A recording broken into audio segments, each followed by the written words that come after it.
Sailors, fishermen, and divers of Reddit, what are some creepy or weird things you've experienced during your time on or around water? I caught an unexploded test bomb. Here's the story. We were fishing down in southern Maryland in this thing that is called the target ships in the Chesapeake Bay. The ships are old Navy vessels that have been set on concrete pillars so they remain above water, and the military uses them for radar testing and bombing runs. It was about 8 years ago during the summer, and we were all on my dad's Grady White fishing for croaker and flounder right near the ships. There were about 20 other boats in the area, and the Coast Guard was patrolling and doing inspections on boats.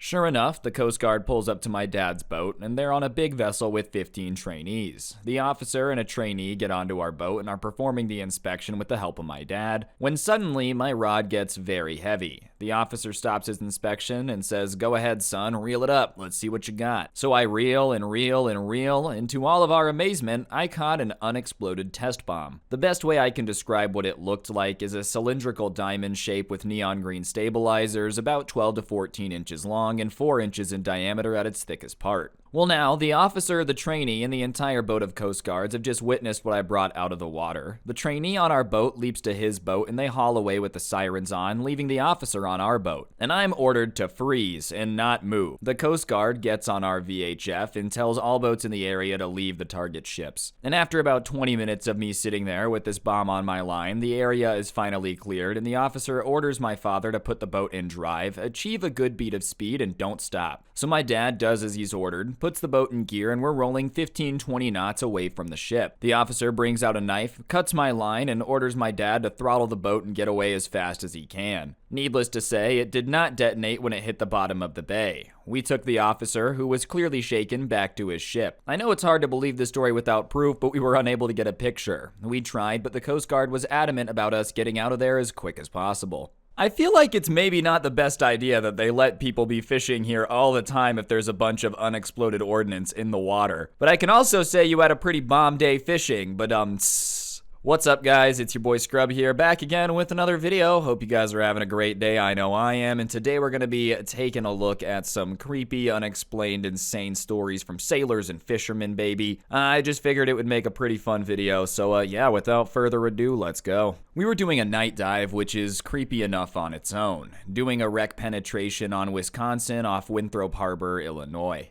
Being Lake Michigan, at that depth, the time of day stops mattering. It's dark and the visibility is not so good without lights. We go in with lines that show us the way out, and wouldn't you know it, my buddy takes a kick and stirs everything up. And no amount of light was going to help anyone see anything. I couldn't find the line and it was inches from me, and I lost the ability to tell which way was up and couldn't see my bubbles or follow them. I found my buddy's ankle and someone else found mine, and I pulled back and out of the wreck while hanging on for dear life to my buddy. We were out, and in reality it was less than 30 seconds, but it seemed like forever. I feel like night dives and cave diving in general is just something that I never want to do because of stories like this. Like, yeah, sure, whatever. Maybe I see a ship, maybe I see inside of cave. But if it comes with like a 30% chance of dying and never being able to find my way out of it, I'm good. I'll sit on the sidelines. Fisherman here, recreational and fished commercially when I was younger. Lots of creepy things have happened out there, but I'll just share a couple for now. First one was the time we got caught in some sort of electrical storm. Back when I was working on an inshore dragger and a dead calm day in a thick pea soup fog. I'm out working on the deck and all of a sudden the air just starts to feel off. I don't really know how to describe it exactly, just like the air had a sensation to it. And I actually started to hear a faint buzzing in my ear. At the time I'm becoming aware of this, the captain comes out of the wheelhouse laughing. I look over and the hair on his head is standing on end, like someone just rubbed a balloon all over his head. He points at me and I realize my hair is on end too. We kinda laugh about it for a minute and then it occurs that there's probably an imminent lightning strike incoming and we both take cover in the wheelhouse. No lightning ever struck though. I guess the front just moved through and went back to normal after about 10 minutes and we went back to work. The second one is probably the only borderline paranormal thing I've ever experienced. Night fishing with my wife and a female friend on a local river watching a meteor shower. Just chillin', drinking, fishing, and I decide I want to check out a spot further downriver, so I left them behind and headed into the woods. I'm about 100 or so yards down the path, all alone, just me and the crickets, when I hear a female voice say my name, loudly, plain as day. Like someone was standing a few feet behind me and trying to get my attention. I turn around, naturally, thinking one of the girls followed me into the woods, but nope, no one was there. I'm not really a huge believer in the supernatural or anything, but this absolutely freaked me the hell out. So I immediately head back, and sure enough, they're still there on the riverbank watching the meteor shower. There's no way I could have heard them that clearly from that far away, and I told them what happened, and they still think to this day I was just messing with them trying to scare them. But I'm telling you, I still get the willies thinking about it, and in fact have never been back to that spot since. The lightning one is scarier to me because like the odds of y'all getting struck by lightning while thinking it's hilarious was pretty high, and that would be horrifying. You're just laughing with your friend, next thing you know, he's just like thrown off the deck of the ship. No thank you, dude. I'm gonna stay away from Thor and making him mad. As for the voice thing, yeah, I don't know, I'm probably not going back there either. When I was a teenager, I was alone on a rowboat in the middle of a small lake. It was about a mile or two long and no more than 200 yards at its widest. I was mostly just enjoying the day, and I dropped a lure into the water expecting nothing, almost as an afterthought. But something big grabbed it and pulled hard enough for the entire boat to be pulled 10 feet and 180 degrees. The force was transferred to the boat via my fishing rod and my death grip on it, and the line snapped, and that was the end of it. Prior to this, my friend who lived on the lake had told me and a few other friends that one morning, waiting for the school bus, he saw a huge living thing in the lake. He described it as being the size of a car and brown, and to the best of my recollection, he refused to swim in the lake from then on. He wore mild prescription glasses, and of course, due to this, we teased him mercilessly about seeing a lake monster. But damn, whatever took my lure that day was big. I like to think it was just a huge carp, but I don't know. Probably an alligator, or the Loch Ness Monster. Maybe he relocated in his retirement, was tired of people trying to get pictures, so decided to switch it up and go to a more local lake instead. It was the summer of 1988, and I was working as a tenderman for a BC Packers on a fish packer boat. It was just myself and my skipper, whereas there's usually a crew of 3 on the small packers. Anyways, the beginning of the summer, we motored up the inside passage and passed a place called Butedale. Butedale used to be a cannery town of about 10,000 people that had been abandoned at that point for over 10 years. Even in midday, it looked creepy as all get out going past it, right out of a Stephen King novel. It transfixed me in its eeriness, and it was only accessible by boat or float plane. It's destroyed, dilapidated, and its largeness loomed like a faceless ghoul peering at us from the distant shore as we floated by. Flash forward 3 months later, and we're heading back down the passage, and it's around 3 a.m. when he heads in the dark towards Butedale.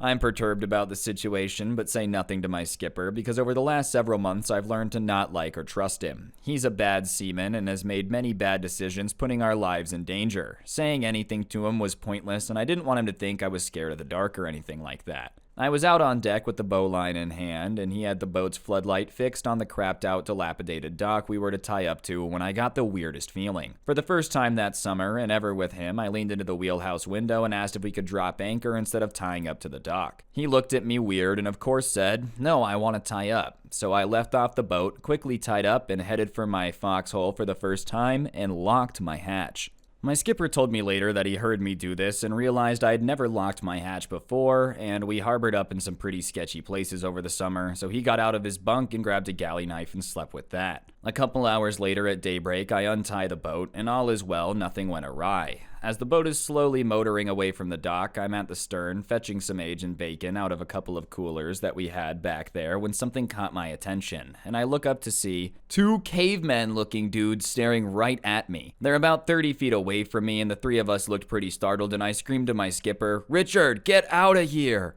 My screaming seemed to snap them out of what seemed to be a trance or something, and I never took my eyes off of them. My skipper ran out to the stern, and we were in autopilot, so we were still motoring away, but slowly. At this point, the 2 caveman dudes start lopping down the deck towards the ramp to the upper wharf of the abandoned town. They didn't run, they lopped sideways while their arms waved around, and they kept looking over their shoulders as they disappeared up the ramp and into town. While still looking at them running away, my skipper said, "What is that?" And I'm still looking at them in shock, and I said I had no clue. We both immediately checked the coolers and everything on deck, and everything was untouched, and we think we may have gotten out of there just before they were about to board. This is what they looked like, very physically similar. About 5'2", 5'4", extremely barrel-chested and short, but with very, very thick legs. They were both heavily bearded and both had long, matted hair.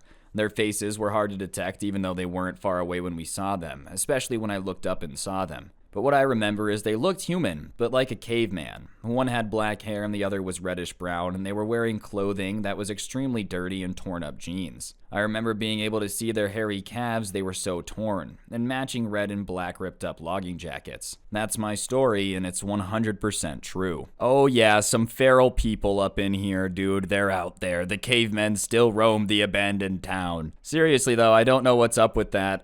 Either way, glad you and your skipper ended up getting out of there, cause otherwise you would have just been caveman bait. And dinner. This may be a little out of place, as I'm sure you meant commercial fishermen and not recreational, but it's a neat story, so I'll share it anyways. I'm a bass fisherman, but my fiance likes to fish for catfish, so one night I decided to take her night fishing for catfish, as she didn't get to go with me very often on my bass fishing excursions due to work schedules. Anyways, we're fishing and have a nice little campfire going, and I just start to feel off. I've been an outdoorsman all my life and don't get freaked out too easily about the woods or the night or anything like that. So I feel off, but I ask my fiance if she's having a good time, and she says she was, but now she's feeling a little creeped out. So we waited for a second, and that's when I noticed there was not a single sound to be heard. No night birds, no crickets, nothing. I tell the SO it's time to pack up and do so quickly, but not in a panicked way. She asked why, and I said sometimes when a predator is nearby, it'll get really quiet like that. And we start to pack up. And as we're about to drive off, I hear something step on a large branch and make a huge crack. Anyways, I don't know what it was, but I'd seen bear droppings there a time or two, so it could have been that, or a coyote,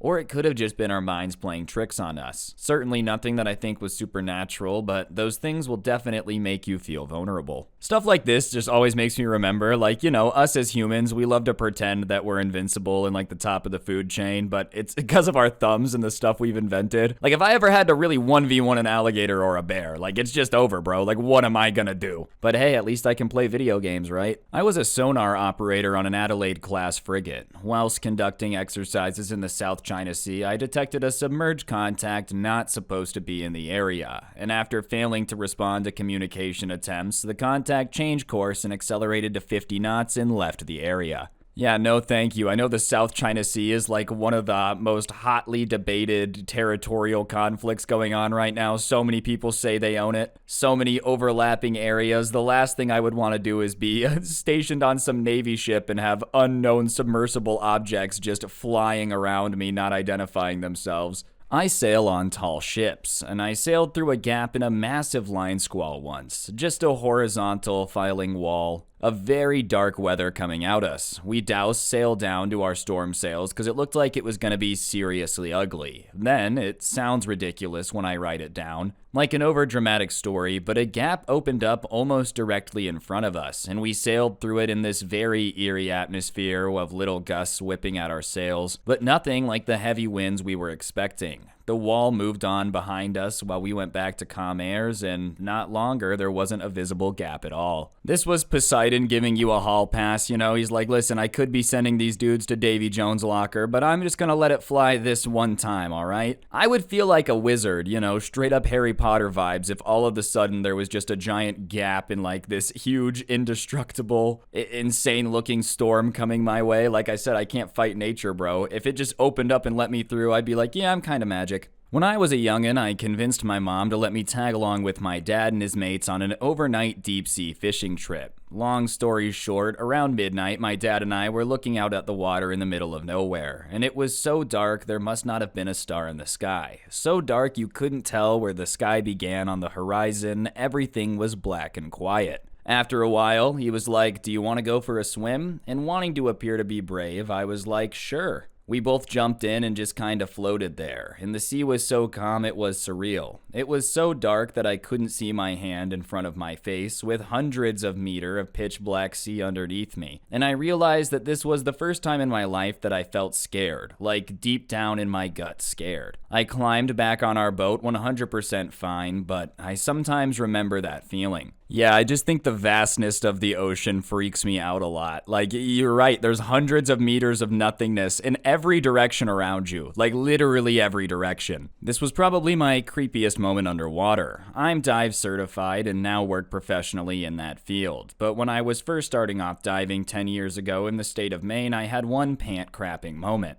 I just got my advanced certification, and a few friends and I decided to go dive a cool location with lots of life, huge starfish, lobsters, etc. But the coolest part, I thought, was this old shipwreck from the early 1800s. It sits in about 40 feet of water, so as diving goes, it's pretty easy to get out with special gear, and some people say it's haunted, which I didn't believe. But here's the kicker. Maine, in this particular dive site, has one crazy silty bottom. Silt is like this fine layer of sorts of crap that sits nicely over the bottom, and if you stir it up, your visibility goes to crap. So we start the dive and we get down fine, and the visibility's great. I can see maybe 15 or 17 feet, which is great for Maine, and we're heading towards the wreck, and I am a few feet behind my buddy taking my time. I look up and there's a huge cloud of silt heading right for us, and I think, crap, there goes this dive, but I just keep going. The cloud of silt consumes the wreck, and then my friends, and then my buddy, and I can't see any of them as it heads for me. But just before it gets to me, I see this small childlike face. I start freaking out, and it's getting closer and creepier. The silt consumes me, and I'm alone with this creepy face heading right for me. I'm pretty sure I pissed my wetsuit, and all of a sudden, the creepy face hits me right in the mask. It was an old doll face washed up by the silt, but I still pissed myself, and I still won't dive that site. I don't even think I can blame him. Like, sure, now that there's a reasonable explanation, oh, you're silly, just go dive it again. But let's be honest, there's a giant, huge cloud of dirt coming at you, and you just see the face of a doll with no explanation coming at you. And where you are is rumored to be haunted. You're probably just like, you know, I don't need to go explore that again, all right? Sure, you're right, I could just be freaking out, but at the same time, if it is haunted, there was my warning, okay? I don't want to be consumed by demons at the bottom of the shipwreck. Fishing off the side of an emergency spillway with a 30-foot drop in Texas, using deep sea poles because we regularly catch 50 to 80 pound catfish and have to pull them up the side. We ended up getting something really big and fought with it for a friend for close to 2 hours. When we finally get it out of the water and halfway up the side, we realized it's a 7-foot alligator and we just cut the line. Well, of course you had to cut the line. What were you gonna do once you got it up on top of the bridge, bro? Just like hit it with a rock? I think a 7-foot alligator is gonna be a little bit mad after a 2-hour battle and being dragged up the side of a bridge. I was tuna fishing way out in the ocean. It was a 3-day trip and we were far out enough that the only other ships that we saw were cargo liners. We got into some decent schools of tuna, which was an awesome feeling because they fight like crazy. I was fighting a big one when all of a sudden my rod bends like it was about to snap and then it stopped fighting. And I proceeded to reel in ahead. The captain looked at it and said, "Sharks found us, let's pick a new spot." I do not want to see the shark that tore up 100-pound plus tuna. Yeah, man, there's things out in the ocean that are way bigger and scarier than we even know, alright? A great white shark just said, "Chompy wompy, your fishing is done, pal." I can't blame them for coming around, though. You find the school of fish, you make them bleed, they come eat all your food. It's a pretty easy system. Sailor, not a fisherman, and the story's not mine. I have a buddy that used to be a Navy SEAL, and apparently he and his team have spent a fair amount of time in submarines. The buddy of mine, honest to God, believes in mermaids. He said that once, while up in the Arctic Circle, a couple hundred of feet under the surface, the crew heard something knocking on the hull of the sub. Someone decided to knock a rhythm in response, and the response wasn't an exact copy of the rhythm sent. It ended up freaking out a lot of people, and 6 or 7 months later, he's on the same sub in the Southern Ocean, a couple hundred feet under, and something starts knocking on the hull, but it's a repeat of the rhythm last heard in the Arctic Circle. The knock communications went on for over half an hour.